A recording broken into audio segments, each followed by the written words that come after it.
সবাইকে শুভেচ্ছা জানিয়ে নতুন একটি ভিডিও নিয়ে আজকে আপনাদের মাঝে হাজির হয়েছি। তো আজকে আমরা জানবো ওভারস্টেট গোল্ড এই পিলটি নিয়ে। তো এই ভিডিওটি শেষে আপনারা জানতে পারবেন ওভারস্টেট গোল্ড যে পিলটি আছে সেটি খাওয়ার নিয়ম, পিল খেতে ভুলে গেলে কি করতে হবে, কাদের জন্য এই পিলটি নির্দেশিত, কারা এই পিলটি খাওয়া থেকে বিরত থাকবেন এবং এই পিলের পার্শ্ব প্রতিক্রিয়া সহ বিস্তারিত সকল তথ্য আজকের ভিডিওতে আপনাদের মাঝে শেয়ার করার চেষ্টা করব। তো আশা করছি পুরো ভিডিওটি আপনারা আমার সাথেই থাকবেন। আর যারা চ্যানেলে নতুন সদস্য আছেন তাদেরকে আহ্বান জানাবো চ্যানেলটি সাবস্ক্রাইব করে পাশে থাকা বেল বাটনটি ক্লিক করে দেওয়ার জন্য, কেননা আমরা আমাদের এই চ্যানেলটিতে নিয়মিতভাবে ওষুধের রিভিউ সহ স্বাস্থ্য বিষয়ক নানান টিপস প্রতিনিয়ত আপডেট দিয়ে যাচ্ছি। তো সেগুলো মিস করতে না চাইলে অবশ্যই চ্যানেলটি সাবস্ক্রাইব করে পাশে থাকা বেল বাটনটি ক্লিক করে দিন। তো বন্ধুরা, আসুন এবার চলে যাই আমরা মূল ভিডিওতে। তো ওভারস্টেট গোল্ড এটি মূলত হচ্ছে একটি জন্ম নিয়ন্ত্রণকারী পিল, মানে হচ্ছে যারা বাচ্চা দেরিতে নিতে চান বা বাচ্চা নিতে এখনই মন স্থির করেননি তাদের জন্য নির্দেশিত একটি পিল। তো এই পিলটি খুবই সুসহনীয় এবং এর প্রস্তুতকারক হচ্ছে নোবিস্তা ফার্মা লিমিটেড, যার বাজার মূল্য রাখা হয়েছে 70 টাকা। প্রতিটি পিলে আছে ইথাইনাল স্ট্যাডিওল এবং লাইনেস্টেরল। তো এই দুটি উপাদানে তৈরি হয়েছে এই একটি পিল। তো এই পিলটি কারা খাবেন বা কাদের জন্য উপযোগী? যারা সদ্য বিবাহ করেছেন এবং যারা পূর্বে অন্য কোনো পিল খেয়েছেন তাদের জন্য এটি নির্দেশিত, অথবা যারা আগে অন্য কোনো পদ্ধতি অবলম্বন করেছেন এবং এখন বর্তমানে আপনি বাচ্চা নিতে চান না তাদের জন্য এটি উপযোগী হিসেবে খুবই ভালো একটি পিল। তো এই পিলটি খুবই সুসহনীয়, বিশেষ করে যারা সদ্য বিবাহ করেছেন তাদের জন্য এটি খুবই উপযোগী একটি পিল, কেননা অন্য পিল খাওয়ার কারণে দেখা যায় মাথা ব্যথা, মাথা ঘোরা এই ধরনের সমস্যাগুলো অতিরিক্ত পরিমাণে বৃদ্ধি পেতে থাকে। তো এই ওভারস্টেট গোল্ড যে পিলটি আছে সেটি খাওয়ার কারণে আপনার মাথা ব্যথা, মাথা ধরা এই ধরনের অবস্থানগুলো খুবই কম আকারে দেখা যায়। তো সেটি কারো ক্ষেত্রে যদি অল্প পরিমাণে হয় তাহলে অবশ্যই আপনারা নিয়মিতভাবে পিল খাওয়ার কারণে সেই সমস্যাগুলো কিছুদিন পর আর থাকবে না। তো এই পিলটি খাওয়ার নিয়ম হচ্ছে প্রতিদিন যথাসম্ভব একই নিয়মে আপনাকে একটি করে পিল খেতে হবে। আপনার মাসিক শুরুর প্রথম দিন থেকে পিল খাওয়া শুরু করতে হবে।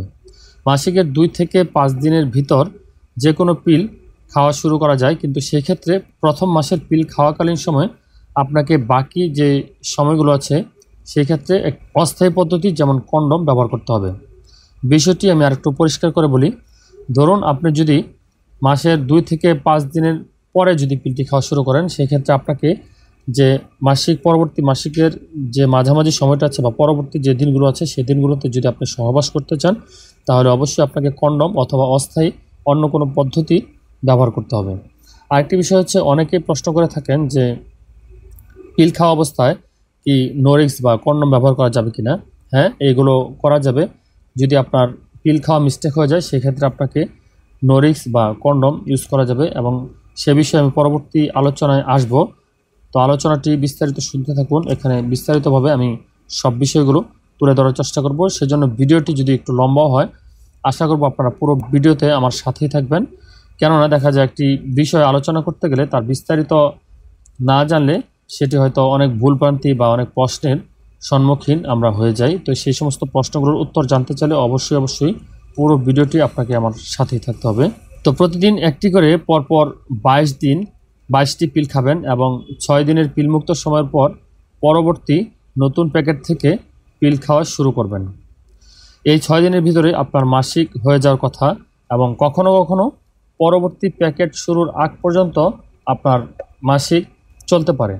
মাসিক চলতে থাকতে ওভারস্টেট গোল্ডের পরবর্তী প্যাকেট মানে হচ্ছে 6 দিন আপনার পিলমুক্ত থাকার পর যদি আপনার মাসিক তারপরও চলতে থাকে, তারপর আপনাকে 7ম দিনে নতুন একটি পিল বা নতুন একটি স্ট্রিপ নিয়ে সেখান থেকে পিল খাওয়া শুরু করতে হবে। আপনি যতদিন সন্তান না চাইবেন ততদিনই আপনাকে পিল খাওয়া চালিয়ে যেতে হবে।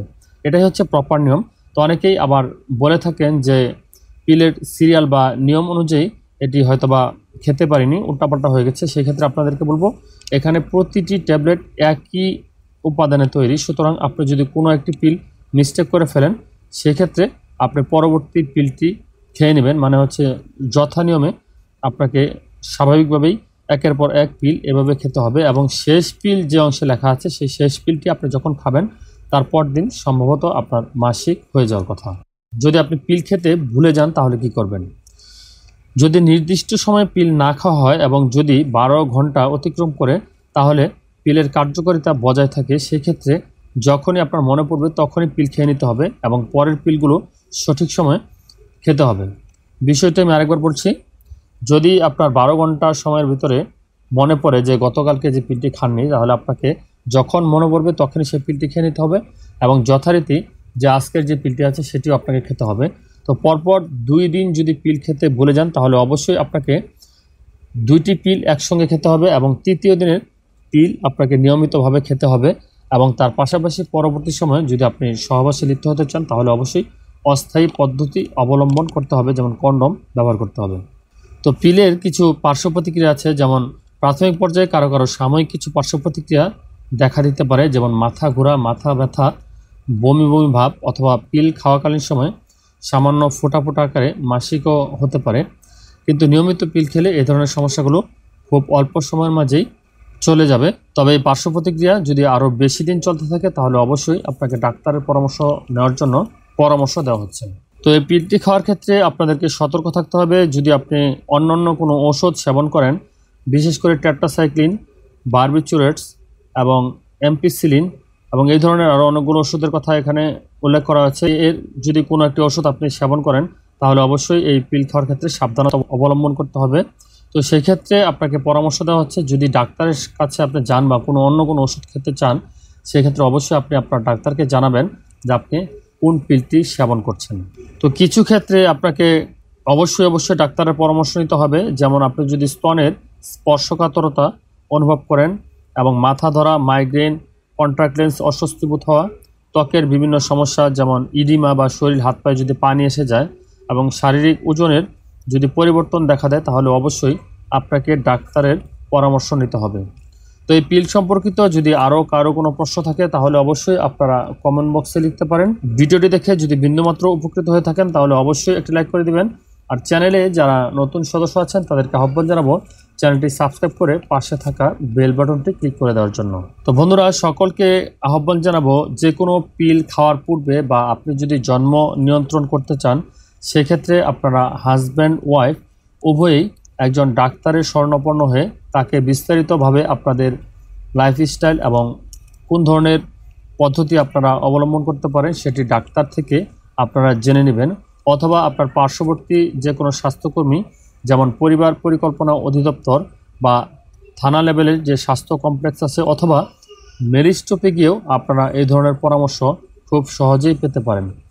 তো এই ধরনের পরামর্শ করলে আপনাদের উপকারটা কী হবে, যে আপনার শরীরের সাথে যে সমস্ত পিল বা যে পদ্ধতিটি মানানসই হয় সেই পদ্ধতিটি সম্পর্কে আপনি ধারণা পাবেন এবং সেই অনুযায়ী যদি আপনি পিল সেবন করেন বা আপনাকে ডাক্তার যে পদ্ধতি অবলম্বন করতে বলবে সেটি যদি আপনি অবলম্বন করেন তাহলে পুরোপুরিভাবে বেনিফিট হবেন বা পুরোপুরিভাবে আপনার শারীরিকভাবে আপনি সক্ষম থাকবেন। তাই দেখা যায় যৌন বিষয়ে আমরা তেমন জ্ঞান রাখি না বা বিয়ের পরও অনেকেই জানেন না পিল খাওয়ার পদ্ধতি বা পিল খাওয়ার নিয়মগুলো কী কী।